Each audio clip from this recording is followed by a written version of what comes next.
RG Kar medical কলেজের দৃষ্টান্তমূলক ঘটনাকে কেন্দ্র করে পথে নামল স্কুল পড়ুয়ারা। নিশ্চিন্তপুর আর ডি হাই স্কুলের ছাত্রছাত্রীরা 117 নম্বর জাতীয় সড়কের উপর পথ র্যালির মধ্যে দিয়ে দীর্ঘ 1 কিলোমিটার রাস্তা অতিক্রম করে এই বিক্ষোভ দেখায়। তাদের মূল দাবি, আরজিকর মেডিকেল কলেজের মহিলা ডাক্তারের উপর নৃশংসভাবে হত্যা করা হয়েছে। তিনি কলকাতায় থাকেন, তিনি আমাদের সুরক্ষার জন্য ডাক্তারি পড়ে আরজিকর হসপিটালে একজন ভালো ডাক্তার হতে চেয়েছিলেন। তার দোষটা কি? তিনি তো নারী, তিনি শুধু একজন সাধারণ মানুষের সেবা করতে চেয়েছিলেন। আমরাও নারী, তাই বলি কি আমরা তার প্রতিবাদ করবো না?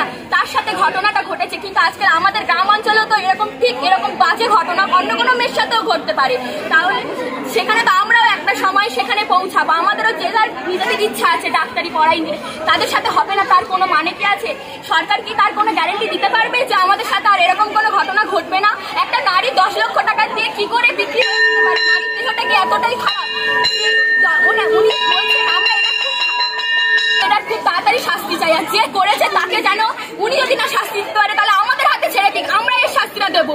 খুব বাজেভাবে নৃশংসভাবে মারা হয়েছে মেয়েটাকে। এই ঘটনার সঙ্গে যুক্ত যেই সব ব্যক্তি রয়েছে সেই সব ব্যক্তিদের অবিলম্বে গ্রেপ্তার করা হোক এবং তাদের ফাঁসি চাই। এই ঘটনা যেন দ্বিতীয় কোনো পরবর্তী মহিলাদের উপর না ঘটে, এই দাবিতে স্কুলের ছাত্ররা পথে নামল।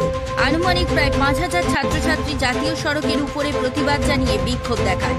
সেই সব বিদ্যালয়ের শিক্ষক শিক্ষিকারা তাদের সঙ্গে এই বিক্ষোভে পা মেলালো। গোপী কিশোরের রিপোর্ট, জেলার বার্তা।